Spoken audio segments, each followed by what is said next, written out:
আজকে হচ্ছে লাইভে এসেছি। বেশ কিছু বিষয় আমার কাছে মনে হয়েছে আপনাদের প্রতি আমার জবাবদিহিতা রয়েছে এবং সেই দায়বদ্ধতা থেকে আমার কাছে মনে হয়েছে সেই জিনিসগুলো আপনাদেরকে পরিষ্কার করা উচিত, যাতে করে আপনাদের যে সংশয়গুলো তৈরি হয়েছে, অনেকগুলো জিজ্ঞাসা তৈরি হয়েছে, অনেকগুলো প্রশ্ন আপনাদের তৈরি হয়েছে, সেই বিষয়গুলো যেন আমরা পরিষ্কার করতে পারি। সেই জায়গা থেকে আজকের এই লাইভে আসা। তো আপনারা যারা আমাদেরকে পার্লামেন্টে দেখছেন, আমরা পার্লামেন্টে বিরোধী দল হিসেবে আপনাদের প্রতিনিধিত্ব আমরা করছি। আপনারা দেখেছেন গত সপ্তাহটা অনেকটা ইভেন্টফুল একটা উইক ছিল, ইভেন্টফুল একটা উইক। সেই উইকে আপনারা দেখেছেন সংসদ থেকে বিরোধী দলের ওয়াকআউট আপনারা দেখেছেন, সংসদে আপনারা দেখেছেন সংশোধনী বিতর্ক, সেখানে সংবিধান সংশোধনী বিতর্ক সেখানে হয়েছে। আপনারা দেখেছেন সেখানে বিভিন্ন এমপিরা বিভিন্ন সংস্কার নিয়ে সেখানে তারা তাদের আর্গুমেন্টগুলো সেখানে প্লেস করেছে। আপনারা দেখেছেন সেখানে অনেকগুলো বিল, অর্ডিন্যান্স সেখানে বিলে পরিণত করা হয়েছে, আইনে রূপান্তর করা হয়েছে। অনেকগুলো বিলকে সেখানে সংশোধনী আকারে সংসদে উত্থাপন করা হয়েছে। কিছু কিছু বিলকে সংসদ থেকে বাতিল করে দেওয়া হয়েছে, সংসদে উপস্থাপনই করা হয় নাই। তো সেই জায়গা থেকে আমার কাছে মনে হয়েছে আপনারা অনেকগুলো এক্সপ্লেনেশন ডিজার্ভ করেন। আপনারা যারা আমাদেরকে ভোট দিয়েছেন, আপনারা যারা চেয়েছেন আমরা যেন সংসদে যাই, আপনাদের প্রতিনিধিত্ব আমরা করি, আপনারা আপনাদের প্রতিনিধিত্বের জায়গা থেকে আপনারা অনেক জায়গায় আশাহত হয়েছেন, অনেক জায়গায় আপনারা আশা পেয়েছেন। সার্বিক বিষয়গুলো নিয়ে মনে হয়েছে যে আপনারা আমাদের কাছ থেকে কিছু এক্সপ্লেনেশন ডিজার্ভ করেন। সেই জায়গা থেকে চলেন আমরা অনেকগুলো প্রশ্ন আছে, আমরা কেন বারবার ওয়াকআউট করেছি, বিরোধী দল কেন বারবার ওয়াকআউট করেছে, এটা আপনাদের একটা বড় ধরনের একটা প্রশ্ন। কেন আমরা সংসদে কথা বলি না, কেন অন্যান্য ট্রেজারি বেঞ্চের মন্ত্রীরা কথা বলার পরে আমরা কেন সেগুলোর বিরোধিতা আমরা করি না সংসদে দাঁড়িয়ে, সেটা আপনারা আমাদের কাছ থেকে জানতে চেয়েছেন। তৃতীয়ত, অর্ডিন্যান্সগুলো যেগুলো বাতিল করে দেওয়া হয়েছে, মূলত সেই অর্ডিন্যান্সগুলোতে কি ছিল সেটি আপনারা, আমার কাছে মনে হয় সেগুলো আপনারা ডিজার্ভ করেন আমাদের কাছ থেকে জানার জন্য। আমরা 3 নম্বর প্রশ্ন থেকে আসি যে অর্ডিন্যান্সগুলোতে মূলত আসলে কি ছিল। প্রথমে আসেন আমরা শুরু করব যে অর্ডিন্যান্সটা নিয়ে, সেটা হচ্ছে জাতীয় যে পুলিশ কমিশনটা ছিল, পুলিশ কমিশনটা নিয়ে আমরা শুরু করি। দেখেন, এই সংসদে আমার কাছে মনে হয়েছে যেই কমিশনগুলোর সবচেয়ে বেশি দরকার ছিল তার মধ্যে অন্যতম একটা দরকারি একটা কমিশন ছিল পুলিশ সংস্কার কমিশন। দুঃখজনক বিষয় হচ্ছে এই কমিশনটা সংসদে উঠানোই হয় নাই, এই যে অর্ডিন্যান্সটা সংসদে উঠানোই হয় নাই। অর্থাৎ এটা আলোচনার জন্য এটার প্রয়োজন আছে কিনা বা এটা কতটা প্রয়োজন, জনগণের জন্য কতটা প্রয়োজন, এটা নিয়ে আলোচনা করার জন্য সংসদে উঠানোই হয় নাই। মানে পুলিশ এই অভ্যুত্থানের অন্যতম একটা স্টেক হোল্ডার, তাদের রোল কি ছিল সেটা নিয়ে আমাদের পরবর্তীতে কথাবার্তা আছে, কিন্তু অন্যতম একটা স্টেক হোল্ডার। আমরা পরবর্তী রাষ্ট্র ব্যবস্থাটা যদি জনবান্ধব করতে চাই তাহলে পুলিশের স্বাধীনতা না, পুলিশের সুরক্ষাটা আমাদের প্রয়োজন ছিল। কিন্তু দুঃখজনক বিষয় হচ্ছে সেটা নিয়ে এই সংসদে কোনো ধরনের কথা সরকারি দল বলতে দেয়নি। সরকারি দল এই অর্ডিন্যান্সটাকে জাস্ট ল্যাপস করে দিয়েছে। এবার আসেন এই সংস্কার কমিশনে কি ছিল আমাদের। আপনি যদি মনে করে দেখেন তো আবু সাইদ হত্যা মামলার যে রায়টা হয়েছে, যেই এএসআই ছিল উনি কিন্তু বারবার করে বলছিলেন যে আমার কোনো দোষ নাই, সরকার আমাকে নির্দেশ দিয়েছে, আমি সেই নির্দেশ অনুযায়ী গুলি করেছি। ঠিক সেটাই, পুলিশকে নির্দেশ দেওয়া হয়, সেই নির্দেশকে লফুল নাকি আনলফুল সেটাকে অ্যাসেস করা কিন্তু পুলিশের পক্ষে সেটা সম্ভব হয়ে ওঠে না।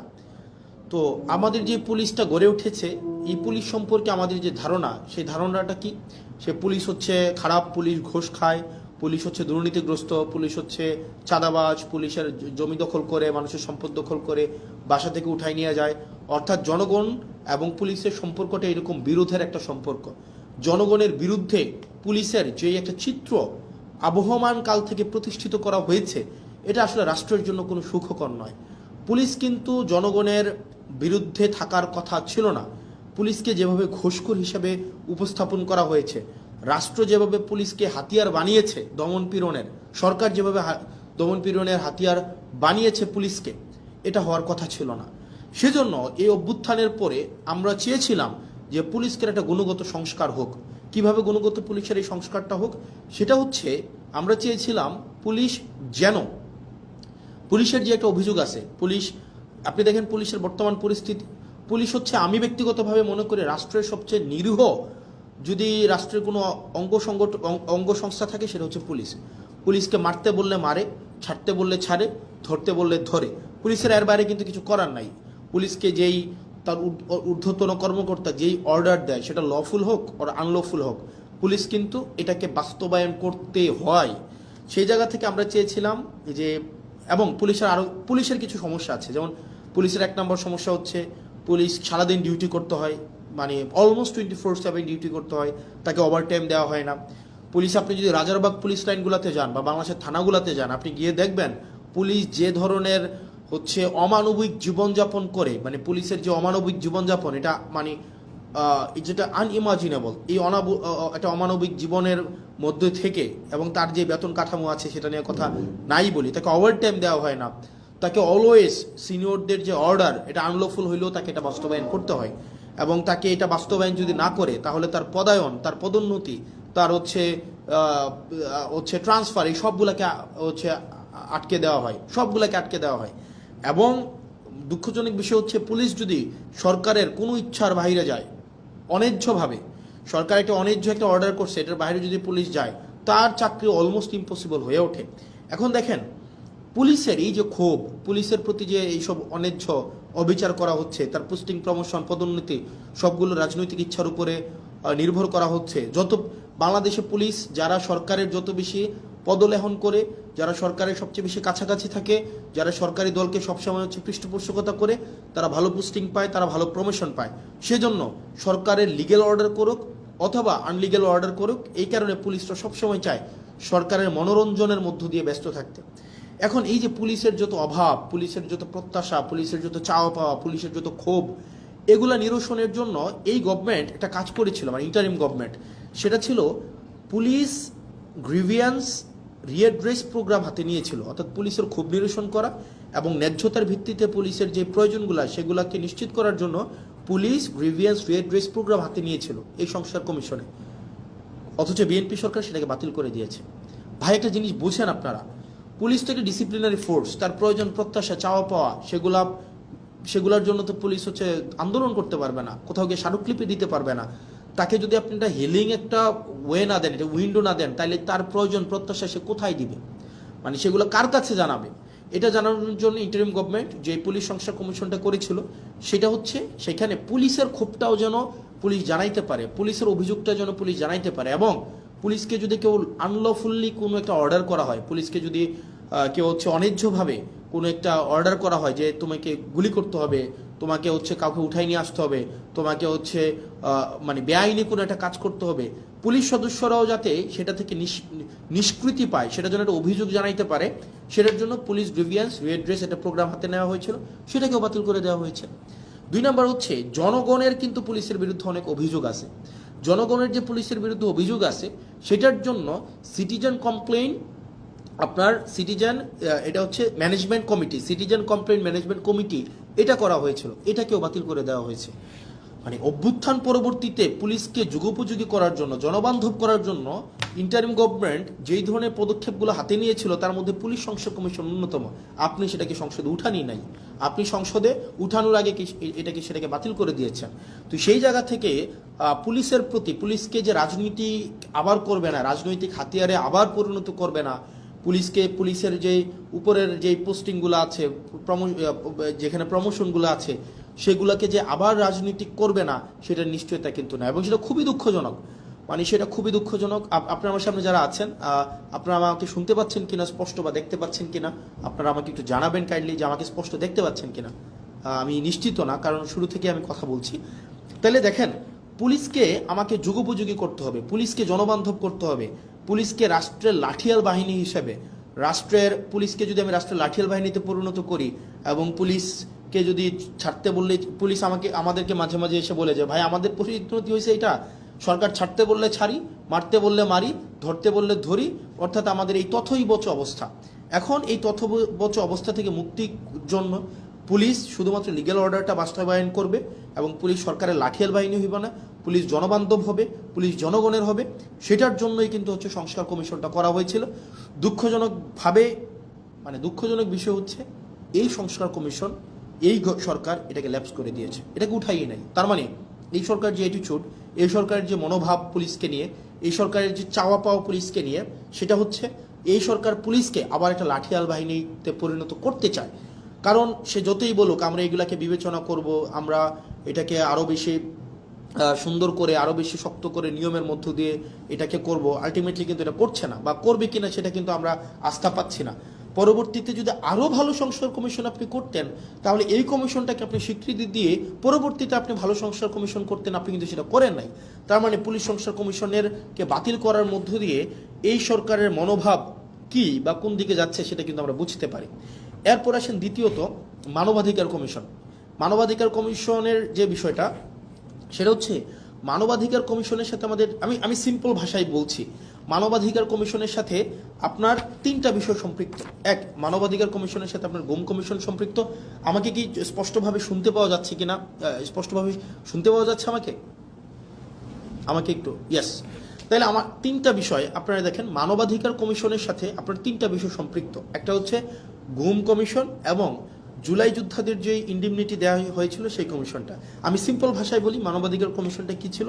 মানবাধিকার কমিশনে এখানে বলা হয়েছিল যে মানবাধিকার কমিশনের যারা সিলেকশন করবেন, এই সিলেকশন কমিটিতে কিছু আপনার মডিফিকেশন করা হয়েছিল এবং এই মানবাধিকার কমিশন যেটা 2026 মানে জাতীয় মানবাধিকার কমিশন অর্ডিন্যান্স, যেটা 2025-এর যে অর্ডিন্যান্সটা, 26-এর যে অর্ডিন্যান্সটা, এই অর্ডিন্যান্সে ছিল যে রাষ্ট্রের যেই সংস্থাগুলো, আপনি গুমের সাথে কারা জড়িত, গুমের সাথে নর্মালি জড়িত হচ্ছে রাষ্ট্রের যে বাহিনীগুলো, সরকার জড়িত থাকে, সরকারের যে বাহিনীগুলো জড়িত থাকে। মানবাধিকার কমিশন যদি চায় এই বাহিনীগুলোর বিরুদ্ধে তারা নিজেরাই হচ্ছে ইনভেস্টিগেট করতে পারবে। দুঃখজনকভাবে বিষয় হচ্ছে আপনার 2009 সালের মানবাধিকার কমিশনে যেটা হচ্ছে, সেখানে মানবাধিকার কমিশনের এই এখতিয়ার নাই। আপনি এই ইন্টারিম গভর্নমেন্ট যে মানবাধিকার কমিশন অধ্যাদেশ করেছেন সেটাকে বাতিল করে দিয়ে আপনি 2009 সালের মানবাধিকার কমিশন আবার আইনে নিয়ে গেলেন। 2009 সালের যে মানবাধিকার কমিশন আইন, এটা হচ্ছে নখদন্তহীন একটা আইন। এই আইনের কোনো ধরনের এই আইনটা শুধুমাত্র খাতা কলমে আছে, এটার কোনো বাস্তবায়ন নাই, এবং এটা সরকারের একটা দপ্তর। আপনি এটাকে মিনিস্ট্রির আন্ডারে নিয়ে আসলেন। মানবাধিকার কমিশনটাকে আপনি একটা মন্ত্রণালয়ের অধীনে নিয়ে আসলেন। মন্ত্রণালয়ের অধীনে কি যুক্তিতে নিয়ে আসলেন? মন্ত্রণালয়ের অধীনে নিয়ে আসলেন যদি মানবাধিকার কমিশনকে আমরা স্বতন্ত্র করে দেই, তাহলে এই মানবাধিকার কমিশন প্রপারলি ফাংশন করতে, এইটার জবাবদিহিতা নাকি আপনি নিশ্চিত করতে পারবেন না। ভাই, এই সরকারে অনেকগুলো অর্গানাইজেশন আছে যারা ইন্ডিপেন্ডেন্টলি ফাংশন করে।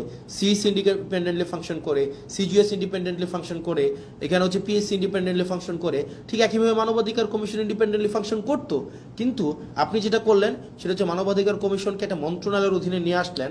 এখন মানবাধিকার কমিশন যদি কারো বিরুদ্ধে কোনো ইনভেস্টিগেট করে, তখন মন্ত্রণালয়ের অনুমতি লাগবে। এখন স্বরাষ্ট্র মন্ত্রণালয়ের স্বরাষ্ট্রমন্ত্রীর অনুমতি নিয়ে আপনি জাস্ট চিন্তা করেন, আপনি আসাদুজ্জামান খান কামালের অনুমতি নিয়ে আপনি পুলিশের বিরুদ্ধে আপনি ইনভেস্টিগেট করবেন, এবং যারা গুমের সাথে জড়িত, যারা নিপীড়নের সাথে জড়িত, আপনি তাদের অনুমতি নিচ্ছেন যে আমাকে কি দয়া করে অনুমতি দিবেন, আমি কি আপনাদের বিরুদ্ধে একটা তদন্ত কাজ পরিচালনা করতে পারি। এখন এটা খুব স্বাভাবিকভাবেই সত্য, বাংলাদেশে গত 17 বছর রাষ্ট্রের যে বাহিনীগুলো গুম খুনের সাথে জড়িত ছিল, তাদের কারো বিরুদ্ধেই কোনো ধরনের কোনো তদন্ত হয় নাই। এখন এই তদন্তের, একদম সিম্পল ভাষা, এই তদন্তের এখন এই ক্ষমতাটা মানবাধিকার কমিশন যে পেয়েছিল, আপনি সেটাকে বাতিল করে দিলেন, এবং এটার মধ্য দিয়ে আপনার যে নিয়ত, আপনি যে আবার গুম খুনে ফিরে যেতে চান না, সেটা কিন্তু স্পষ্ট হলো না। এবং এটা খুবই দুঃখজনক, আপনার এই মানবাধিকার কমিশন বাতিল করার মধ্য দিয়ে আপনি দুইটা কমিশনকে আপনি অর্নামেন্টাল করে ফেলেছেন, ফাংশনাল আর থাকে নাই। একটা হচ্ছে গুম কমিশন, আর হচ্ছে জুলাই ইন্ডিমনিটির যেই বিষয়টা, এটাকে আপনি অর্নামেন্টাল করে ফেলেছেন। এই দুইটা অর্ডিন্যান্স কিন্তু মানবাধিকার কমিশনের সাথে সম্পৃক্ত। তো সেই জায়গা থেকে আপনার এই সরকারের যে উদ্দেশ্য, সেটা কিন্তু প্রশ্নবিদ্ধ। তৃতীয়ত, সুপ্রিম কোর্টের সচিবালয় অধ্যাদেশটাকে আপনি বাতিল করে দিলেন। এটাকে আপনি আবার নিয়ে আসলেন আইন মন্ত্রণালয়ের অধীনে। আপনি বলছেন যে বিচার বিভাগকে আপনি পৃথকীকরণ করবেন, বিচার বিভাগকে আপনি স্বাধীন করবেন, কিন্তু সেটাকে আবার আইন মন্ত্রণালয়ের অধীনে আপনি রাখলেন। এবং এই সরকার, অন্তর্বর্তীকালীন সরকার যতগুলো ভালো কাজ করেছিল এবং যতগুলো কাজ ওয়াইডলি সেলিব্রেটেড হয়েছিল, তার মধ্যে কিন্তু এই সুপ্রিম কোর্টের সচিবালয়ের অধ্যাদেশটা অন্যতম। কারণ একটা বিচারক, খেয়াল করেন, একটা বিচারক যদি নির্মোহভাবে অবজেক্টিভভাবে তার বিচার কার্য পরিচালনা করতে চায়, তাকে আপনি অবশ্যই তাকে সুযোগ দিতে হবে। এখন একটা বিচারকের পোস্টিং, প্রমোশন, পদোন্নতি সবগুলো যদি আপনার আইন মন্ত্রণালয়ের উপরে নির্ভর করে, রাজনৈতিক সদিচ্ছার উপরে নির্ভর করে, তখন দেখা যাবে কোনো রাজনৈতিক কোনো বিবাদে যখন বিচারক কোনো একটা রায় দিবেন, সেই রায় যদি সরকারের পছন্দ না হয়, আপনি তাকে সোজা খাগড়াছড়ি পোস্টিং করে দিলেন, বান্দরবনে পোস্টিং করে দিলেন, এবং তাকে আপনি আলাদা বাজেট দিচ্ছেন না তার বিচার কার্যের যে সচিবালয় পরিচালনা করার জন্য। সেই জায়গা থেকে আপনি একটা মন্ত্রণালয়ের অধীনে রেখে, আইন মন্ত্রণালয়ের অধীনে রেখে আপনি কখনোই স্বাধীন, অবজেক্টিভ, বস্তুনিষ্ঠ, নিরপেক্ষ বিচার কার্য, বিচার বিভাগ আপনি কখনোই এনশিওর করতে পারবেন না। সেজন্য অন্তর্বর্তীকালীন সরকার এই বিচার বিভাগকে পৃথকীকরণ করেছিল, বিচার বিভাগকে এম্পাওয়ার করেছিল, এবং বিচার বিভাগ যেন সে তার নিজস্ব সচিবালয়ের মধ্য দিয়ে তার কার্যক্রম পরিচালনা করতে পারে সেটার ব্যবস্থা নিয়েছিল। কিন্তু বিএনপি এসে কী করলো, সেটাকেও বাতিল করে দিল। মানে এটা ইটস ভেরি আনফর্চুনেট। মানে আপনি এই ধরনের একটা প্রোগ্রেসিভ মুভকে আপনি বন্ধ করে দিয়ে আবার আপনি পিছনের দিকে হাঁটা শুরু করলেন। বিচার বিভাগকে আবার আইন মন্ত্রণালয়ের অধীনে নিয়ে আসলেন, আইনমন্ত্রীর অধীনে নিয়ে আসলেন। আইনমন্ত্রীর ইচ্ছা, সদিচ্ছার উপরে পোস্টিং, প্রমোশন, পদোন্নতি সব কিছু নির্ভর করবে। আইনমন্ত্রী সংসদে দাঁড়িয়ে খুব সুন্দর করে বললেন যে উনার নাকি এই ধরনের ক্ষমতা নাই। মাননীয় আইনমন্ত্রী, আপনি যতই সুন্দর করে বলেন না কেন আপনার এই ক্ষমতা নাই, কিন্তু এই জিনিসগুলো, পোস্টিং, পদোন্নতি, এই বিষয়গুলো কিন্তু আপনার ইচ্ছাতেই হয়ে থাকে, আইনমন্ত্রীর ইচ্ছাতেই হয়ে থাকে, এবং এটা হচ্ছে রেওয়াজ। আপনারা আমাদেরকে রেওয়াজ এবং নিয়মের বারবার যেই ধরনের লিস্ট, বারবার যেই ধরনের আপনারা আমাদেরকে সবক দেন, এই সবকের সেটা অংশ। এবং এটার মধ্য দিয়ে আবার আইন বিভাগকে রাজনীতিকরণ করা, বিচার বিভাগকে আবার রাজনীতিকরণ করা হইল। আবার সেখানে জাস্টিস মানিকের মতো আমরা বিচারক পাইতে যাচ্ছি, আবার ওবায়দুল হকের মতো আমরা বিচারক পাইতে যাচ্ছি, যেখানে আপনার রাজনৈতিক সদিচ্ছার উপরে বিচার কার্য পরিচালনা করা হবে, এবং সেটি আমাদের জন্য খুবই দুঃখজনক, এবং সেটা রাষ্ট্রের জন্য একটা ব্যাকওয়ার্ড মুভ। তারপর পরবর্তীতে যেই কমিশনটাকে, যেই সরকারি মুভকে বা আমাদের অগ্রগতিকে একদম নষ্ট করে দেওয়া হয়েছে, সেটা আমাদের পরবর্তীতে স্থানীয় সরকার রিলেটেড অর্ডিন্যান্স ছিল। অর্থাৎ আগে এই ইন্টারিম গভর্নমেন্ট আসার পরে ওনারা একটা কাজ করেছিলেন, সেটা যে বিশেষ পরিস্থিতিতে, যেহেতু আপনারা জানেন যে বিগত 3-4টা নির্বাচন, সেই নির্বাচনগুলো স্থানীয় সরকারে সেগুলো স্বচ্ছ, নিরপেক্ষ, বস্তুনিষ্ঠ নির্বাচন হয় নাই, অংশগ্রহণমূলক নির্বাচন হয় নাই। একপাক্ষিকভাবে সেই নির্বাচনগুলোতে আওয়ামী লীগের কর্তা ব্যক্তিরাই সেখানে নির্বাচিত হয়ে স্থানীয় সরকারগুলোকে দখল করেছিল, মেম্বার, চেয়ারম্যান, মেয়র, কাউন্সিলর। এই কারণে অভ্যুত্থান পরবর্তী সময়ে আপনার ইন্টারিম গভর্নমেন্ট এসে তাদেরকে সরিয়ে দিয়ে আপনার এখানে একটা বিশেষ পরিস্থিতিতে একটা অর্ডিন্যান্স করে যে এই স্থানীয় সরকারের নির্বাচিতদেরকে চাইলে সরকার বাদ দিতে পারে, এটা বিশেষ পরিস্থিতিতে। এখন অভ্যুত্থান পরবর্তীতে একটা বিশেষ পরিস্থিতিতে একটা অর্ডিন্যান্স আপনি স্থানীয় সরকারের তাদেরকে বাতিল করে দেওয়ার জন্য আপনি করলেন, কিন্তু আপনি বিএনপি, আপনি নির্বাচিত সরকার এসে এই অর্ডিন্যান্সটাকে আপনি আইনে পরিণত করলেন। কিভাবে আইনে পরিণত করলেন? আপনি এখন এই গভর্নমেন্ট, এটার ফলাফলটা কি হয়েছে? এটার ফলাফলটা হয়েছে, এখন ধরে একটা নির্বাচনের মধ্য দিয়ে কেউ চেয়ারম্যান হলো, কেউ মেয়র হলো, কেউ কাউন্সিলর হলো। এখন বর্তমানে যে আইনে আছে, সরকার চাইলে বিশেষ পরিস্থিতিতে কাউন্সিলরকে বাতিল করে দিতে পারবে, মেয়রকে বাতিল করে দিতে পারবে, উপজেলা চেয়ারম্যানকে বাতিল করে দিতে পারবে। অর্থাৎ একটা নির্বাচিত একটা অংশকে সরকার চাইলে বাতিল করে দিতে পারবে, সরকারের কাছে যদি মনে হয় সে ইনঅ্যাপ্রোপ্রিয়েট। তার মানে এই পুরা স্থানীয় সরকার ব্যবস্থাকে সরকারিকরণ করা হইল, দলীয়করণ করা হইল। আপনি নির্বাচিত হয়ে আসেন, সমস্যা নাই, আপনি যখনই সরকারের বিরুদ্ধে কোনো অবস্থান নেবেন, আপনাকে চাইলে সরকার বাদ দিয়ে দিতে পারবে। এই ধরনের একটা কালো আইন এই সংসদে পাশ করা হয়েছে, এই ধরনের কালো আইন। তার মানে মানবাধিকার কমিশন, পুলিশ সংস্কার কমিশন, গুম কমিশন, সুপ্রিম কোর্টের সচিবালয় অধ্যাদেশ, স্থানীয় সরকার রিলেটেড যে বিষয়গুলো রয়েছে, এইখানে বিএনপি যে অবস্থানটা নিয়েছে, এই অবস্থানটা জনগণের বিরুদ্ধে একটা অবস্থান, গণতন্ত্রের বিরুদ্ধে একটা অবস্থান, মানুষের জন আকাঙ্ক্ষার বিরুদ্ধে একটা অবস্থান। এখন আপনারা আমাকে প্রশ্ন করতে পারেন যে ভাই, সংসদে তো দেখি শুধুমাত্র আপনাদের আইনমন্ত্রী সালাউদ্দিন সাহেবই কথা বলেন, সংসদে দেখি আসাদুজ্জামান সাহেব আইনের ব্যাখ্যা দেন 40-45 মিনিট ধরে, সালাউদ্দিন সাহেব আমরা দেখি সেখানে 50 মিনিট ধরে কথা বলেন, আপনারা কেন কথা বলেন না? এখানে যে বিষয়টা আমাদেরকে এই সংসদে কথা বলতে দেওয়া হয় না। আমি একটা এক্সাম্পল দিই, যেমন আপনার সালাউদ্দিন সাহেব আমাদের স্বরাষ্ট্রমন্ত্রী, উনি যখনই দাঁড়ান, উনি যেহেতু ট্রেজারি বেঞ্চের উনি মেম্বার, ট্রেজারি বেঞ্চের উনি, অর্থাৎ উনি এবং উনি হচ্ছেন স্বরাষ্ট্রমন্ত্রী, উনি যখনই দাঁড়ান যেই বিষয়ে ধরেন, যেমন মানবাধিকার কমিশন বিষয়ে আমাকে সময় দেওয়া হয়েছিল মাত্র কত, আমাকে সময় দেওয়া হয়েছিল 2 মিনিট, আমাকে সময় দেওয়া হয়েছিল মাত্র 2 মিনিট, মাত্র 2 মিনিট। আর এই বিষয়ে সালাউদ্দিন সাহেব 40 মিনিট কথা বলেছেন, 40 মিনিট। আমাদের সুপ্রিম কোর্টের সচিবালয়ের বিষয়ে আপনার 8 মিনিট কথা বলেছেন আপনার আক্তার ভাই, আসাদুজ্জামান সাহেব কথা বলেছেন অলমোস্ট 40 মিনিট। তাহলে ঘটনাটা কি দাঁড়ায়? ঘটনাটা দাঁড়ায়, ধরেন কোনো একটা অর্ডিন্যান্সের পক্ষে আমি 5 মিনিট কথা বললাম, 5 মিনিট, এটার বিরুদ্ধে সালাউদ্দিন সাহেব 40 মিনিট কথা বললেন, 40 মিনিট, আপনি 40 মিনিট।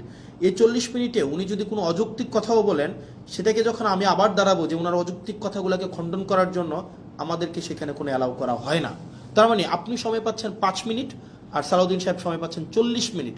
আপনার কাছে উনার কথাটাই হচ্ছে কি, উনি উনার মতো করে মনের মাধুরী মিশিয়ে, মেটাফোর দিয়ে, উনি হচ্ছে ইতিহাস টেনে, উনি উনার নিজের ব্যক্তিগত অভিজ্ঞতা, দর্শন সবগুলাকে উনি হচ্ছেন সংমিশ্রণ করে উনার মনের মাধুরী মিশিয়ে উনি কথা বলতে পারেন।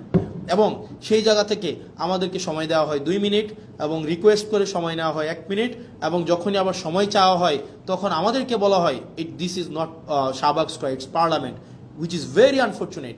কারণ আপনি একই টপিকে আপনার মানবাধিকার কমিশনের বিলের উপরে সালাউদ্দিন সাহেব কথা বলবেন 45 মিনিট, আর সেখানে আমাকে কথা বলতে দিচ্ছেন আপনি 2 মিনিট, আপনি আমাকে 2 মিনিট কথা বলতে দিচ্ছেন। মানে এটা খুবই আনজাস্টিফাইড।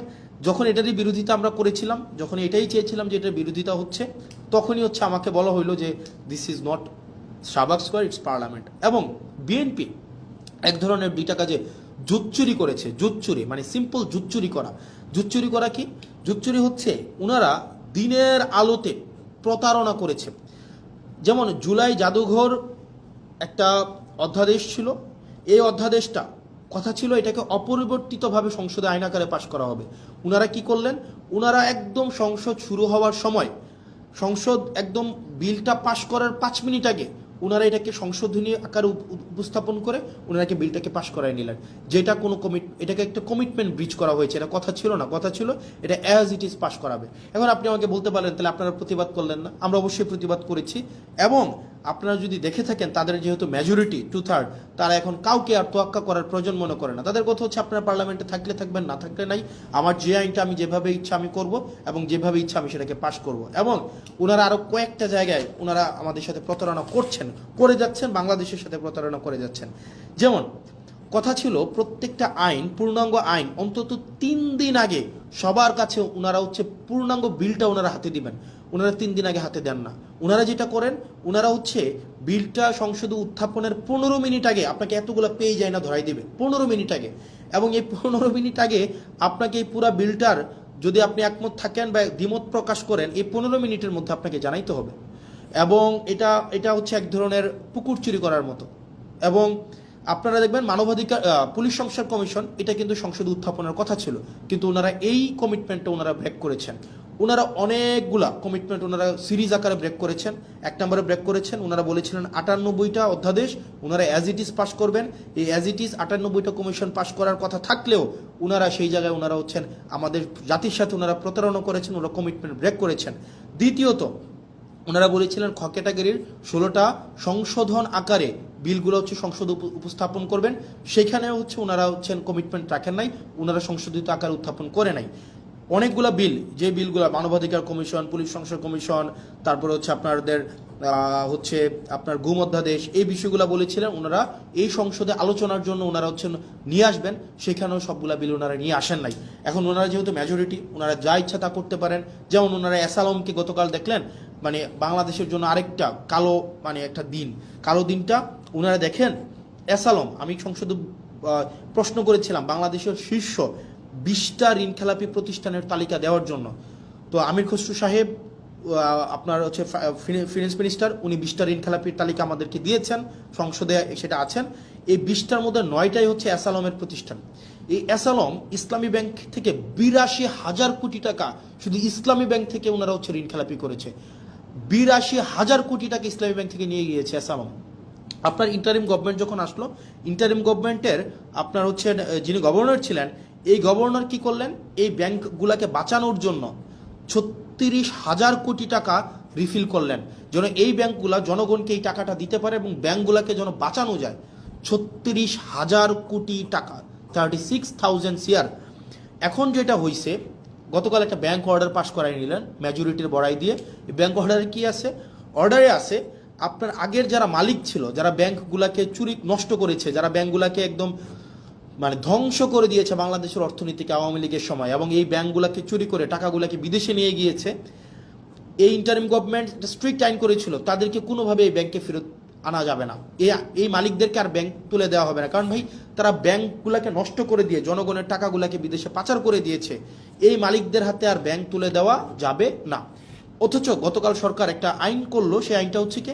আইনটা হচ্ছে যদি 7% টাকা ফেরত দেয়, আপনার 36,000 কোটি টাকার 7% যদি ওনারা ফেরত দেয়, তাইলে আবার তাদের কাছে মালিকানা বুঝাই দেওয়া হবে।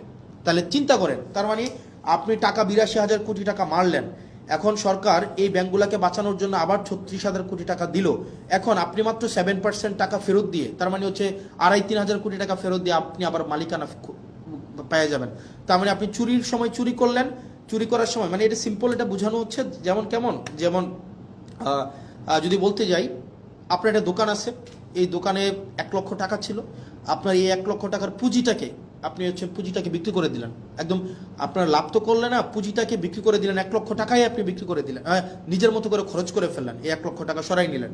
তখন কি করলো সরকার? আপনার দোকানটা যেন টিকে থাকে, কাস্টমার যেন অ্যাটলিস্ট দোকানে আসতে পারে, দোকানটা যেন টিকে থাকে, সরকার আবার 50,000 টাকা ফেরত দিল, যে তোমাকে দিল যে ভাই তুমি দোকানটাকে কোনো রকমের টিকায় রাখো। সরকার আপনাকে ফেরত দিল এবং বলল কি, আগের যে মালিক, যে 1 লক্ষ টাকা নিয়ে পালাই গেছে, তাকে কোনোভাবেই আর এই দোকানের মালিকানা বুঝাই দেওয়া হবে না। এখন এই সরকার কি করলো? এই সরকার আসার পরে ওই মালিককে আবার এখন সুযোগ দিল যে তুমি যদি মাত্র 7% টাকা ফেরত দাও, মাত্র 7,000 টাকা ফেরত দাও, তাইলে তোমাকে আবার মালিকানা বুঝাই দেওয়া হবে। তার মানে ওই দোকানদার 1 লক্ষ টাকাও খাইছে, পরবর্তীতে সরকারের 50,000 টাকাও পাইছে, এখন মাত্র 7,000 টাকা ফেরত দিয়ে সে এখন এই দোকানের মালিকানা বুঝে পাইবে। মানে এত মানে অযৌক্তিক, অবিবেচনা প্রসূত কোনো সিদ্ধান্ত হইতে পারে, মানে বিএনপি থেকে আমরা পাইতে পারি, মানে এটা কোনোভাবেই গ্রহণযোগ্য ছিল না। তার মানে আপনি 1.5 লক্ষ টাকা, মানে 1 লক্ষ টাকা তো এটা আপনি নিয়েই গেলেন জনগণ থেকে, সরকার আবার আপনাকে 50,000 টাকা দিল এটাকে বাঁচিয়ে রাখার জন্য, এখন মাত্র আপনি 7,000 টাকা ফেরত দিয়ে আপনি এই ব্যাংকের মালিকানা বুঝে পাবেন। সরকার এই ধরনের একটা কালো আইন করলো, কাকে খুশি করার জন্য? অ্যাসালমকে খুশি করার জন্য। কাকে খুশি করার জন্য? রাষ্ট্রের মাফিয়াদেরকে খুশি করার জন্য, যেটা বিএনপি থেকে খুবই আনঅ্যাকসেপ্টেবল একটা হচ্ছে মুভ। এই অ্যাটিটিউডটা যদি অব্যাহত থাকে, আপনি দেখেন বিএনপির যিনি HPM honourable prime minister Tarique Zia, ওনার মুভমেন্টগুলো যদি আপনি দেখেন, ওনার মুভমেন্ট হচ্ছে আপনি দেখবেন খুবই অ্যাকোমোডেটিভ, মানে খুবই অ্যাকোমোডেটিভ। আপনি দেখবেন খুবই সুন্দর পেয়ার স্টান করতেছে, এই প্রোগ্রামে যাচ্ছে, ওই প্রোগ্রামে যাচ্ছে, খুবই ডিসেন্ট এবং হচ্ছে ইনক্লুসিভ একটা মুভ দিচ্ছে। কিন্তু অ্যাক্টিভিটিগুলো যদি আপনি দেখেন, বিএনপির অ্যাক্টিভিটিগুলো লাস্ট 2 মাসে, নাম্বার 1 অ্যাক্টিভিটি বাংলাদেশ ব্যাংকে যেভাবে দখল করা হইলো, এই অ্যাক্টিভিটিটা যদি আপনার চোখে পড়ে, বিসিবিকে যেভাবে দলীয়করণ করা হইলো, স্থানীয় সরকারকে যেভাবে ধ্বংস করা হইলো, মানবাধিকার কমিশনকে যেভাবে বাতিল করে দেওয়া হইলো, পুলিশ সংস্কার কমিশনকে বাতিল করে দেওয়া হইলো, সুপ্রিম কোর্টের সচিবালয়কে বাতিল করে দেওয়া হইলো, এরপরে হচ্ছে আপনার এই ব্যাংকগুলোকে আবার দখল করার জন্য দখলবাজদেরকে যে সুযোগটা দেওয়া হইলো, এই অ্যাক্টিভিটিগুলো যদি আপনি একসাথে করেন, তাহলে আপনার কাছে যে বার্তাটা যায়, এই বার্তাটা কখনোই ইতিবাচক কোনো একটা বার্তা না। এই অ্যাক্টিভিটিগুলো যদি আমরা একসাথে যোগ করি, তাহলে যে বিএনপির চেহারাটা দাঁড়ায়, এই বিএনপির চেহারাটা যদি বেগম জিয়া বেঁচে থাকতেন, নিশ্চয়ই উনি সেটার জন্য অবশ্যই দুঃখ পাইতেন, কষ্ট পাইতেন। উনি বেঁচে থাকলে কখনোই এভাবে মানে নগ্নভাবে দলীয়করণ করা হইতো না। উনি জুলাই জাদুঘরকে যেভাবে হচ্ছে বিএনপি দলীয়করণ করার জন্য সবার হচ্ছে দিনে দুপুরে প্রকাশ্যে যেভাবে একটা জালিয়াতির একটা আশ্রয় নিয়েছেন, সেটা ম্যাডাম যদি বেঁচে থাকতেন উনি অবশ্যই সেটার জন্য উনি লজ্জিত হতেন। সার্বিকভাবে বিবেচনায় আপনি যদি দেখেন বিএনপির লাস্ট 2 মাসের মুভ এবং বিরোধী দল আকারে আমরা আমাদের এই সংসদে আমাদের কথা বলার সুযোগ না দেওয়ার যে বিষয়টা, আমাদেরকে শাহবাগ দেখানো হচ্ছে, যে অর্থাৎ আপনি যদি কথা বলতে চান আপনি শাহবাগে যান, শাহবাগে আপনি যা ইচ্ছা তা বলতে পারবেন, এটা পার্লামেন্ট, এখানে আপনি যা ইচ্ছা তা বলতে পারবেন না, এখানে শুধুমাত্র সেটাই বলা যাবে। আপনি বিরোধী দল, আপনি মাত্র এই কয়টা সিট নিয়ে আসছেন, আপনি আবার এত বেশি সময় পাবেন কেন? ভাই আপনি একজন 40 মিনিট ধরে উনি ক্লাস নিতে পারেন, সেখানে আমাদেরকে সময় দেওয়া হয় 2 মিনিট, রেকর্ডে আছে। আপনি যদি দেখেন, আমরা যখন একটা বিলের বিরুদ্ধে দাঁড়াইলাম, মানবাধিকার কমিশনের বিলের বিরুদ্ধে দাঁড়াইলাম, আমাকে সময় দেওয়া হলো যে মিস্টার আবদুল্লাহ আপনার সময় 2 মিনিট। আর এইটার রিভার্টাল যখন আসাদুজ্জামান সাহেব দিলেন, উনি 25 মিনিট প্লাস হচ্ছে উনি রিভার্টাল দিলেন। তার মানে উনার কোনো সময় মানে নাই, উনি যতক্ষণ ইচ্ছা কথা বলতে পারবেন। উনি দাঁড়াইলেই উনার মাইক অন করবেন, উনি সালাউদ্দিন সাহেব দাঁড়াইলেই উনার মাইক অন হবে, এবং উনার রেকর্ডের জন্য উনারা সব কিছু বলতে পারেন। কিন্তু আমাদের রেকর্ডের জন্য আমাদের মাইক অন করা হয় না। আমরা 50 বার 20 বার শুরু থেকে যদি হাত তুলে রাখি, আমাদেরকে এই সময়টা দেওয়া হয় না। এটা নাকি সংসদের রেওয়াজ। তো সংসদের রেওয়াজ এবং সংসদের আইন আসলে কোনটা কি, সবগুলো হচ্ছে সরকার যেভাবে চাইবে সেটাই, যেটা অভ্যুত্থান পরবর্তী সময়ে যেটা আমাদের জন্য অপ্রত্যাশিত ছিল। প্রিয় বাংলাদেশবাসী, আপনাদের আমার কাছে মনে হয়েছে আপনারা কিছু এক্সপ্লানেশন ডিজার্ভ করেন। কারণ দিন শেষে আমরা হচ্ছে দিন শেষে কোনো না কোনোভাবে আমরা বেনিফিটেড। আমরা যারা ক্ষমতায়, আমরা যারা চেয়ার পেয়েছি, আমরা যারা মন্ত্রী হয়েছি, আমরা যারা এমপি হয়েছি, আমরা কোনো না কোনোভাবে বেনিফিটেড। এটা নিঃসন্দেহে, এটা বলার কোনো সুযোগ নাই, আমরা বেনিফিটেড। কিন্তু যারা জীবন দিয়েছে, যারা আত্মত্যাগ করেছে, যারা রাস্তায় নেমে এসেছিল, যারা হচ্ছে জুলাইয়ে, আরেকটা ইম্পর্টেন্ট বিষয়, জুলাইয়ের কথা মনে হওয়াতে, খুবই পুর স্ক্রিপ্টেড একটা নাটক বিএনপি আপনারা হচ্ছে পার্লামেন্টে করছে, খুবই পুরলি স্ক্রিপ্টেড। সেটা হচ্ছে কি, ওনারা বলতেছে, বারবার বলতেছে ওরা জুলাই সনদের পক্ষে, মানে বারবার কিন্তু বলতেছে জুলাই সনদের পক্ষে, যে আমরা প্রত্যেকটা দাড়ি কমা সহ আমরা জুলাই সনদ বাস্তবায়ন করব। তো আমরা যখন বলতেছি যে জুলাই সনদের অর্ডারটা আপনাকে বাস্তবায়ন করতে হবে, তখন যেটা হইল, ওনারা একদিন একটা নাটক সাজাইল। ওনাদের পন্থী কিছু ছাত্রদল, যুবদল সহ অনেকে আছে যে তাদের এই অভ্যুত্থানে ফেসিবাদ বিরোধী প্রত্যেকটা রাজনৈতিক দল সমানভাবে অংশগ্রহণ করেছে। তাদের আত্মত্যাগ ছিল, তাদের দীর্ঘ লড়াই ছিল, তাদের দীর্ঘ হিস্ট্রি ছিল। তো ওনারা কি করলেন, কিছু সিলেক্টিভ আহতকে, কিছু সিলেক্টিভ, একদম সিলেক্টিভ কিছু আহতকে বিরোধী দলীয় যেই গ্যালারিটা আছে সেই গ্যালারিটাতে এনে বসাইলো, এবং ওনাদেরকে বলে দেওয়া হলো, পরবর্তীতে ওনাদের মধ্যে অনেকগুলো আহত আমাদের কাছে আসছে যে ভাই আমরা তো বুঝি নাই যে আসলে আমাদেরকে কি কারণে নিয়ে আসা হয়েছে, আমাদেরকে জাস্ট বলা হয়েছে আপনাদেরকে গাদ্দার বলার জন্য, এবং আপনাদেরকে যেন আমরা বেশিং করি, আপনাদেরকে যেন আমরা হচ্ছে ওখান থেকে আপনাদেরকে বেশিং করি, এবং আপনাদের বিরুদ্ধে যেন আমরা স্লোগান দিই। এই স্ক্রিপ্টটা বিএনপির জন্য, মানে শুনেন, আপনারা বিএনপির যারা আছেন 217 জন এমপি আছেন, ইট ডাজন্ট ম্যাটার, আপনারা হচ্ছেন সরকারে আছেন, ইট ডাজন্ট ম্যাটার। মানে ধরেন কি করতে পারবেন, ম্যাক্সিমাম গুম করে ফেলতে পারবেন, উঠাই নিয়ে যেতে পারবেন বাসা থেকে, এই জার্নিটা এখানে থামাই দিতে পারবেন, সো হোয়াট ভাই। মানে জীবনে তো ধরেন আপনার মানুষের সাথে যদি কানেক্টেড থাকি, মানুষ যদি আস্থা রাখে, বিশ্বাস রাখে, এর থেকে বড় প্রাপ্তির আর কিছুই নাই। আপনারা ওই দিন যে স্ক্রিপ্টটা সাজাইলেন, আপনারা যে নাটকটা সেদিন সংসদে করলেন, এবং আমরা দেখলাম মাননীয় প্রধানমন্ত্রী প্রত্যেক আহতের সাথে একজন একজন করে কথা বলে আসার পরেই ওই আহতরা ওই গ্যালারি থেকে আমাদেরকে বিভিন্নভাবে, ওখানে আপনারা দেখলেন এটা সিন ক্রিয়েট করা হয়েছে, এবং ওনারা আমাদেরকে বিভিন্নভাবে গালাগালি দিলেন। ওনারা বললেন আমরা জুলাই সনদ চাই, বিএনপি যেভাবে চাই আমরা সেভাবে চাই। তো আমরা জিজ্ঞেস করলাম বিএনপি কিভাবে চাই বলেন তো? ওনারা বললেন না, বিএনপি যেভাবে চাই আমরা সেভাবে চাই। আমি বললাম তো বলেন না বিএনপি কিভাবে চায়। কয় না, আমরা এত কিছু বুঝি না, বিএনপি যেভাবে জুলাই সনদ চাই আমরা সেভাবে চাই। এর মাঝখানে 3-4 জন আছে আমাদের কাছে এসে বললো যে ভাই আমরা খুবই দুঃখিত, আমরা আপনাদের সাথে এইভাবে আচরণ করার কারণে, কিন্তু আমাদেরকে এইভাবেই বলা হয়েছে, আমরা যেন আপনাদের বিরুদ্ধে স্লোগান দেই, আমরা যেন আপনাদেরকে হচ্ছে ওখানে অপমান করি, আমরা যেন আপনাদের বিরুদ্ধে এই ধরনের কথাগুলো বলি। মানে it's very unfortunate Mister Tarique Zia, honourable prime minister Tarique Zia, it's very unfortunate আপনি পার্লামেন্টে থাকা অবস্থায় এই ধরনের একটা নাটক করা হবে এবং এটার ডিরেকশন আপনি দিবেন। মানে আমি জানি এটার স্ক্রিপ্ট রাইটার কে ছিল, এটার কোরিওগ্রাফার কে ছিল, এটার হচ্ছে ডিরেক্টর কে ছিল, আমি জানি না, কিন্তু আমি এটা বিশ্বাস করতে স্টিল চাই না যে এখানে আপনার এখানে কোনো ধরনের আপনি ব্যক্তিগতভাবে এখানে এটার পৃষ্ঠপোষকতা করেছেন, এটা আমি বিশ্বাস করতে চাই না।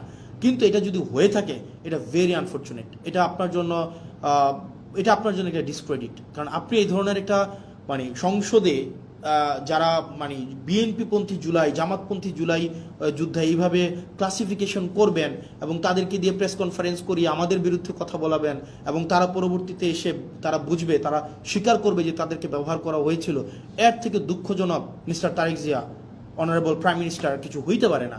এবং এটা আপনার জন্য খুবই ডিসগ্রেস, আমি একজন পলিটিশিয়ান, আমি হচ্ছে একই সংসদে বসি, এবং আমার কাছে মনে হয়েছে লাস্ট 1 মাসের অ্যাক্টিভিটিতে আমাকে অবশ্যই কথা বলতে হবে এবং আপনারা যেই কাজটা করেছেন, আমি জানি না কে এটার স্ক্রিপ্ট রাইটার ছিল, কে এটার ডিরেক্টর ছিল, এটা যদি আপনারা করে থাকেন, এই যে জুলাই যোদ্ধাদের মধ্যে যেই বিভাজন আপনারা করলেন এবং তাদেরকে যেভাবে রাজনৈতিক টুল হিসাবে আপনারা ব্যবহার করলেন, এটা আপনার জন্য এটাতে আপনার লজ্জিত হওয়া উচিত। এবং আমি বিশ্বাস করতে চাই আপনি এই ক্ষেত্রে কোনো ধরনের আপনার নিজস্ব কনসেন্ট ছিল না। আর আপনাকে যারা বুঝিয়েছে, এই স্ক্রিপ্ট রাইটার যারা ছিল, ডিরেক্টর যারা ছিল, তারা আপনাকে বিপদে ফেলবে। প্রিয় দেশবাসী, আমাদের দেশ যেদিকে যাচ্ছে, আমাদের বাংলাদেশ যে পথে হাঁটছে, আমরা যেদিকে যাচ্ছি, কোনো ইতিবাচক বার্তা আমাদেরকে দিচ্ছে না। আমাদের যারা আত্মত্যাগ দিয়েছিল, তারা যে কারণে আত্মত্যাগ করেছিল, রাষ্ট্রের স্ট্রাকচারাল রিফরমেশনের জন্য। কিন্তু দিন শেষে রাষ্ট্রের স্ট্রাকচারাল রিফরমেশন তো হচ্ছে না, আমরা সেটা পারছি না, এটা আমাদের ফেইলিওর, আমরা বারবার বলে যাচ্ছি। এবং বিএনপি থেকে প্রত্যাশা আরও বেশি ছিল। তবে থ্যাংক ইউ বিএনপি, আপনারা এই রং মুভগুলো নিচ্ছেন এবং জনগণ আপনাদেরকে কিভাবে দেখে আপনারা মানুষের কাছে যান। এবং আপনারা যে মনে রাখবেন, বয়স আমার মাত্র 27 বছর 7 মাস, ছোটো মুখে অনেক বড় কথা বলছি। আপনারা সংখ্যাগরিষ্ঠতার যে একটা আত্মতুষ্টিতে আপনারা ভুগছেন, আত্মবিশ্বাসী হওয়াটা ভালো, কিন্তু আত্মতুষ্ট আপনারা যেভাবে হচ্ছেন যে আপনারা যা ইচ্ছা তা করতে পারবেন এই সংখ্যাগরিষ্ঠতার 2/3 মেজরিটির এই বড়াই দিয়ে, মনে রাখবেন সংখ্যাগরিষ্ঠতা কখনোই ভালো কিছু নিয়ে আসে নাই। আপনার 96-তে, আপনার 91-তে সংখ্যাগরিষ্ঠতা ছিল, আর at the end of the day রাষ্ট্রের সংকটের দিকে আপনারা নিয়ে গিয়েছিলেন। 2001-এ যখন আপনারা সরকার গঠন করলেন, তখন আপনারা হচ্ছেন সংকটের দিকে নিয়ে গিয়েছেন। রাষ্ট্র, সরকার, জনগণ আপনাদেরকে সুযোগ দিয়েছিল আপনারা আবার ইতিহাসের ইতিবাচক একটা অংশের পার্ট হওয়ার, কিন্তু দুঃখজনক বিষয় আপনারা সেটা হন নাই।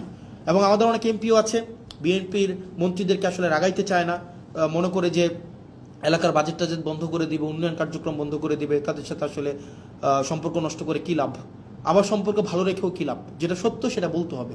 আমার এলাকার বাজেট বন্ধ করে দিবেন, দেন। আমার এলাকার উন্নয়ন কার্যক্রম বন্ধ করে দিবেন, দেন। পুলিশ আমাকে সহায়তা না করার জন্য আপনারা ফোন দিয়ে বলে দিবেন পুলিশ যেন আমাকে সহায়তা না করে, দেন। আপনি এডমিনকে, প্রশাসনকে বলে দিবেন হাসনাতের এলাকায় হাসনাতকে সহায়তা করিয়েন না, দেন, সমস্যা নাই। দিন শেষে আমি এটা বিশ্বাস করি, বাংলাদেশের জনগণ আমাদের পক্ষে আছে, দেবিদ্বারবাসী আমার পক্ষে আছে।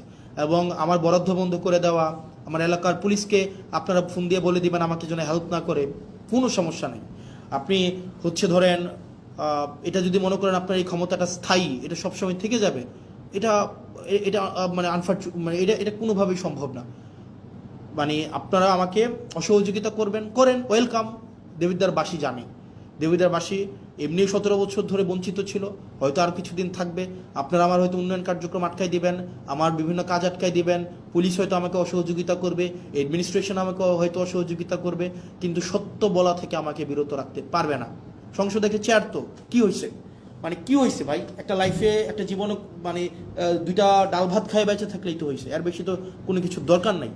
মানে মাইরা ফেলবেন, ফাইন, মাইরা ফেললে একটা মহৎ কোনো কিছুর জন্য মৃত্যু, একটা স্বাভাবিক একটা বিছানায় পড়ে মৃত্যু, দুইটা তো সেম না। একটা মহৎ কিছুর জন্য মৃত্যু, আমি নিজেই তো আত্মতুষ্টিতে থাকবো যে না, এটা মহৎ কিছুর জন্য মারা গিয়েছে বা মেরে ফেলা হয়েছে, সো হোয়াট। পরিবার, ব্যক্তিগত স্বার্থ, ব্যক্তিগত চাহিদা সব কিছুর ঊর্ধ্বে উঠে এই বাংলাদেশের দলের ঊর্ধ্বে উঠে বাংলাদেশের স্বার্থ আমাদের প্রয়োজন আছে। বিএনপির আপনারা যারা আছেন, সরকারের আপনারা যারা আছেন, শুধু তো সরকারের বিএনপি নাই, সরকারের গণ অধিকার পরিষদ আছে, সরকারের রাষ্ট্র সংস্কার আছে, আন্দোলনের সাকিব ভাই আছেন। আপনারা যে চুপ করে থাকেন, এগুলো বাংলাদেশকে খুব দুঃখ দেয়, বাংলাদেশের মানুষকে খুব দুঃখ দেয়। যারা জুলাই রাস্তায় নেমে আসছিল, এই জুলাই যারা রাস্তায় নেমে আসছিল, তারা আমাদেরকে এমপি বানানোর জন্য রাস্তায় নেমে আসে নাই, তারা রাষ্ট্র সংস্কারের জন্য আসছিল।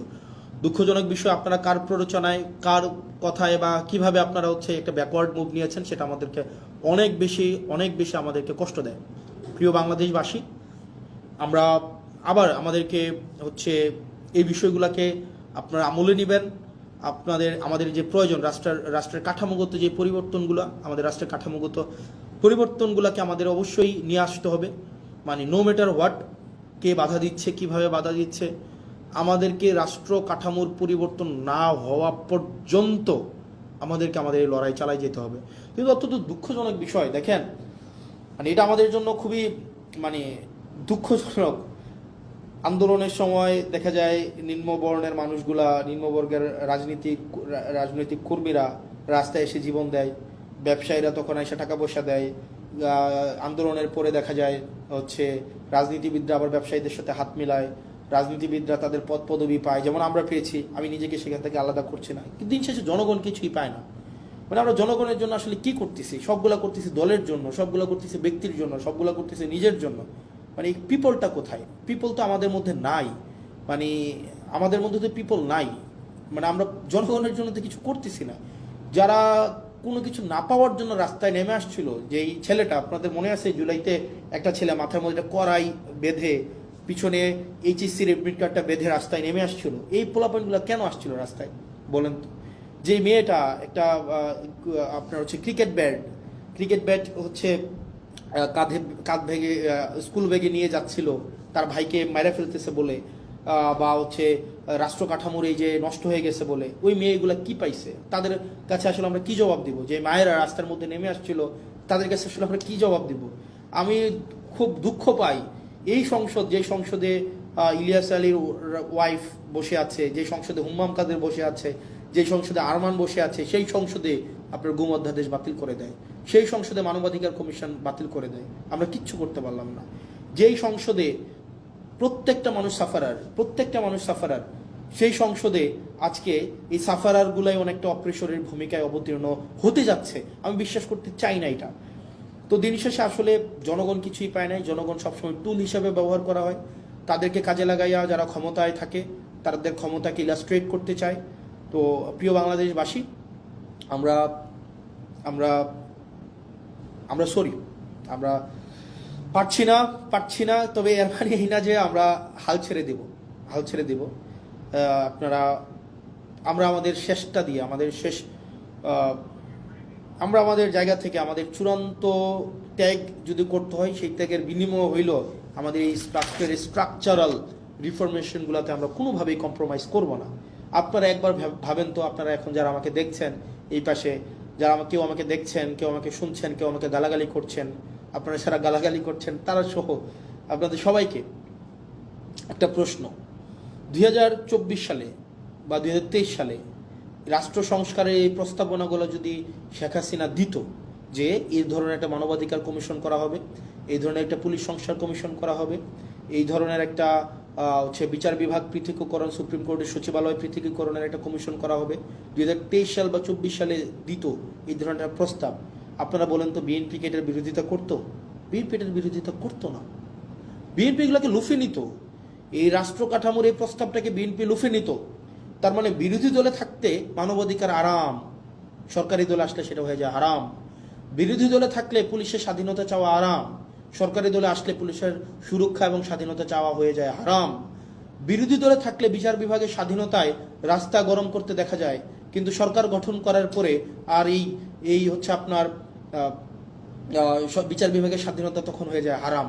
এই যে দ্বিচারিতা, চেয়ার পরিবর্তনের সাথে সাথে, ঋতু পরিবর্তনের সাথে সাথে, দিক পরিবর্তনের সাথে সাথে এই যে দ্বিচারিতা আপনাদেরকে জনগণ বিচ্ছিন্ন অবশ্যই করবে।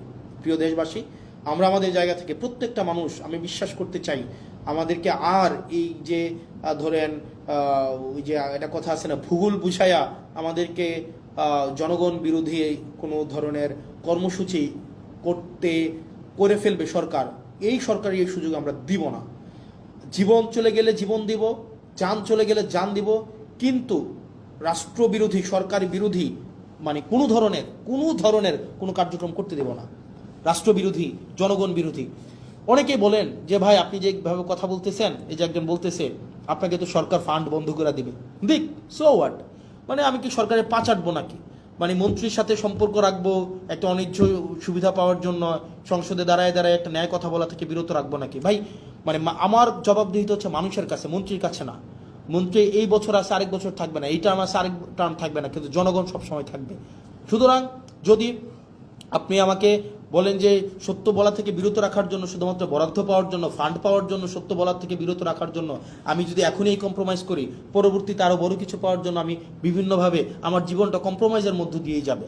না দিল, ফান্ড বন্ধ করে দিল, পুলিশ আমাকে হেল্প করা বন্ধ করে দিল, অ্যাডমিনিস্ট্রেশন আমাকে হেল্প করা বন্ধ করে দিল, যে আমাকে অনৈধ্যভাবে আমাকে আমার পথকে বাধাগ্রস্ত করবে, তারা তাদের ফলাফল সেটা কোনো না কোনোভাবে পাওয়া যাবে। মানে এটা এটা এটা এটা এটা মানে আমি ন্যাচারে বিশ্বাস করি, আমি ন্যাচারাল জাস্টিসে বিশ্বাস করি, সেটা কোনো না কোনোভাবে পেয়ে যাবে। এটা এটা কিচ্ছু আসে যায় না আমার। আপনি এই কারণে এই যে মন্ত্রীর সাথে কুসুম কুসুম সম্পর্ক রাখতে হবে, কুসুম কুসুম বিরোধিতা করতে হবে, যদি আমার ফান্ড বন্ধ করে দেয় দিলে দিক, আমার কিচ্ছু আসে যায় না, কিচ্ছু আসে যায় না। কিন্তু যেটা সত্য, সত্যটাই আমাকে বলতে হবে, যেটা মিথ্যা, মিথ্যাটা আমাকে প্রকাশ করতে হবে। এর মাঝখানে কোনো ধরনের পার্থক্য রাখা যাবে না। পুলিশ আমাকে সহযোগিতা করলেও আমার কিচ্ছু আসে যায় না, প্রশাসন আমাকে সহযোগিতা করলেও কিচ্ছু আসে যায় না, সরকার আমাকে সহযোগিতা করলেও আমাকে কিচ্ছু আসে যায় না, আমার হচ্ছে মন্ত্রীরা আমার বিরোধিতা করলেও আমার কিচ্ছু আসে যায় না, মন্ত্রী আমার ফান্ড বন্ধ করে দিলেও আমার কিচ্ছু আসে যায় না, সচিবরা আমাকে অসহযোগিতা করলেও কিচ্ছু আসে যায় না। মানুষের বাঁচেই কয়দিন, মানুষ বাঁচবেই কয়দিন, মানুষ তো ভাই মানে মৃত্যু পর্যন্ত সারা জীবন ক্ষমতায় থাকবে না। কিন্তু দিন শেষে মানুষ জানুক, জনগণ জানুক, যারা আমাকে ভোট দিছিল, যে মহিলাগুলাকে মানে লাইন ধরে ধরে আমাকে ভোট দিছে, বিনা পয়সায় যারা আমাকে ভোট দিছে, তারা জানুক দিন শেষে যে আমি সত্যের পথে ছিলাম। যে ইয়াং প্রজন্ম, শিক্ষিত প্রজন্ম যারা বিনা পয়সায় আমাকে ভোট দিছিল, তাদের কাছে আমার জবাবদিহিতাটা আমি নিশ্চিত করতে চাই। আমি বিশ্বাস করতে চাই, আমি যদি সত্যের পথে থাকি, সেক্ষেত্রে যদি সরকার আমাকে বাধাও দেয়, জনগণ আমার পাশে দাঁড়াবে। আমাকে বিনা পয়সায় ভোট দিয়ে জিতাইছিল, আবার আমাকে প্রয়োজনে বিনা পয়সায় ভোট দেওয়া জিতাবে, কিন্তু আমি কম্প্রোমাইজ করতে পারবো না, না না, কোনোভাবেই না, কোনোভাবেই না।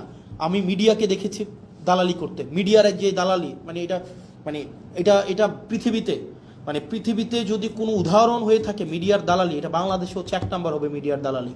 মিডিয়া, মিলিটারি, ব্যুরোক্রেসি সবাই এখন আবার হচ্ছে মানে জি হুজুর আবার কালচারে চলে গিয়েছে।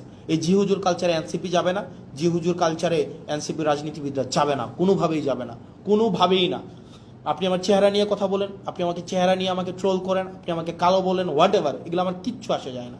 মানে এটা দিয়ে আপনি আমাকে থামাইতে পারবেন? কোনোভাবেই না, নেভার, কোনো ওয়েতেই না ভাই।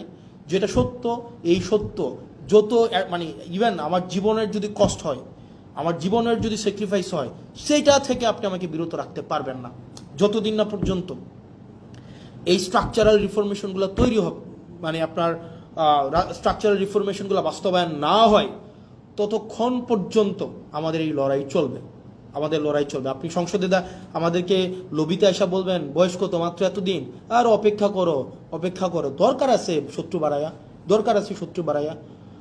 যদি কেউ শত্রু হইতে চায়, মানে আমার আমার প্যারা নেই, কিচ্ছু আসে যায় না, কিচ্ছু আসে যায় না। প্রিয় বাংলাদেশবাসী, আপনারা জানেন দিন শেষে যে কারা বাংলাদেশের বিরুদ্ধে অবস্থান নিচ্ছে, অ্যাসালমের পক্ষে অবস্থান নিচ্ছে, যারা কারা সংস্কারের বিরুদ্ধে অবস্থান নিচ্ছে, স্বাধীন বিচার বিভাগের বিরুদ্ধে অবস্থান নিচ্ছে, স্বাধীন পুলিশ সংস্কার কমিশনের বিরুদ্ধে অবস্থান নিচ্ছে, যারা কারা এই স্থানীয় সরকার ব্যবস্থাকে নষ্ট করে দিচ্ছে, এটাকে আবার ফেসিবাদের দিকে নিয়ে যাচ্ছে, তারা সংস্কারের কথা বলে তারা তাদের 31 দফা থেকেও পিছনে হটছে, জুলাই সনদ অক্ষরে অক্ষরে বাস্তবায়নের কথা বলেও কারা পিছনে হচ্ছে চলে যাচ্ছে। এই জিনিসগুলাই শিক্ষিত প্রজন্ম, আপনারা নিশ্চয়ই আপনাদের বিবেক বিবেচনা সুবোধ আছে এবং সেই বিষয়ে আপনারাই হচ্ছেন সিদ্ধান্ত নেবেন। আপনারা ভালো থাকবেন, সুস্থ থাকবেন। যারা গালাগালি দিচ্ছেন তাদের গালাগালিকে আমি স্বাগত জানাই, সেটার কখনোই প্রতিবাদ করি নাই, সেটা অব্যাহত রাখেন, সেটা নিয়ে কিচ্ছু আসে যায় না। কিন্তু একই সাথে সাথে এটাও আপনারা তো এমনি নিষিদ্ধ আছেন এখন, আপনাদের নেতা, আপনাদের দেখবেন নেতারা হচ্ছে বিদেশে বিলাসবহুল জীবনযাপন করে, আওয়ামী লীগের। আপনারা যারা রাস্তায় এসে 30 সেকেন্ডের একটা স্লোগান দিয়ে দৌড় মারেন হচ্ছে আপনার আলোক গতিতে, আপনাদের নেতারা হচ্ছে বিদেশে বসে বসে জন্মদিন পালন করে, বড় হচ্ছে গাড়িতে ঘোরাঘুরি করে, বিভিন্ন বড় বড় শপিং মলে হচ্ছে শপিং করে। তো নেতার পা আপনারা যারা চাটেন, আপনার নেতার পা চাটার আগে একবার ভাইবেন আপনারা কাদের পা চাটতেছেন। আবার যখন যদি আপনার হচ্ছে এই পা চাইটা কোনো লাভ নাই রে ভাই, এই পা চাইটা লাভ আছে। আপনি দেশে হচ্ছে পুলিশের দৌড় খাবেন, আপনাকে জনগণ পিটাবে, আপনাকে রাজনৈতিক দলগুলো আপনাকে দৌড়ের উপরে রাখবে, আর আপনার নেতারা বিদেশে আরাম আয়েশের জীবন কাটাবে। আপনি হচ্ছেন এদিকে হচ্ছে বুড়িগঙ্গার তীরে হচ্ছে জীবনযাপন করবেন, 200 টাকা ভাড়ায় বাসায় থাকবেন অন্ধকার গরমের মধ্যে, আর আপনার নেতা ট্যাম্পসের মধ্যে অথবা দুবাইয়ের হচ্ছে নদীর মধ্যে ইয়ট নিয়ে ঘুরে ঘুরে বেড়াবে এবং সেখানে হচ্ছে উনি জন্মদিন পালন করবে। তো এই বিষয়গুলো একটু মাথায় রাখেন যে কার পিছনে যাচ্ছেন এবং হচ্ছে কাদের জন্য রাজনীতি করছেন। আর আপনারা যারা অনেকে আছেন নেতার পা চাটেন, নেতার পিছনে পিছনে নেতার পা চেটে জীবনটাকে ধ্বংস করে দিচ্ছেন, এই এখন নেতার পা চাটতেছেন, কিছুদিন পরে নেতার ছেলের পা চাটতে হবে। এখন পা চাটতেছেন নেতার পা ছেটে কোনো লাভ হয় নাই, এরপরে চাটবেন নেতার ছেলে সবসময় নেতাই হবে। আর দিন শেষে আপনারা যারা চাটার উপরে থাকেন, চাটাচাটি যাদের হচ্ছে কর্ম, চাটাচাটি যাদের হচ্ছে জীবিকা, চাটাচাটি ছাড়া যাদের মনস্তত্ত্বের মধ্যে স্বাধীনতা নাই, যারা মানসিকভাবে স্বাধীন না, যারা মানসিকভাবে হচ্ছে চাটামিকে যারা জীবিকা হিসেবে নিয়েছেন, দিন শেষে আপনাদের চাটতেই হবে। এখন কিছু আগে চেটেছেন নেতার বাবাকে, এখন চাটতেছেন নেতাকে, কিছুদিন পরে চাটবেন নেতার ছেলেকে। এটাই হচ্ছে আপনাদের নিয়তি। যদি এটা না করতে চান, স্বনির্ভর হতে চান, সত্যকে সত্য বলতে চান, মিথ্যাকে প্রকাশ করতে চান, তাহলে এইসব চাটাচাটি বাদ দেন। দল আপনাকে ভাত দিবে না। আপনার ঘরে যদি ওষুধ না থাকে, আপনার মায়ের যদি ওষুধ না থাকে, নেতা এসে সে ওষুধ কিনে দিয়ে যাবে না। দিন শেষে আপনি করবেন গুলিস্তানে মার্কেট, আর নেতা যাবে দুবাই মার্কেট করতে। আপনি ছুটিতে যাবেন হচ্ছে ওই যে চানখারপুল, আপনার নেতায় যাবে লিভারপুল। তো সেই জায়গা থেকে এই নেতার পা চাটাচিটি করে লাভ নাই। এই পা চাটাচিটিটা বন্ধ করেন। নেতা যাই করে সবই যে ঠিক করে, ব্যাপারটা এমন না। নেতাকে নির্মোহভাবে ক্রিটিক্যালি নেতাকে অবজার্ভ করেন, ক্রিটিক্যালি নেতাকে ক্রিটিক করেন, এবং নেতাকে আপনি সব কিছুর ঊর্ধ্বে রাখার যে এক ধরনের আমাদের মনস্তত্ত্ব তৈরি হয়েছে, সেটা থেকে নিজেরা নিষ্কৃতি পান। আপনারা ভালো থাকেন, সুস্থ থাকেন, এবং আপনাদের সাথে দেখা হবে যতদিন পর্যন্ত আপনাদের সমর্থন আমাদের সাথে আছে, আপনাদের প্রত্যাশা আমাদেরকে ঘিরে তৈরি হচ্ছে, যতদিন পর্যন্ত সেটা থাকবে, আপনাদের জন্য আমরা কথা বলে যাব। আপনারা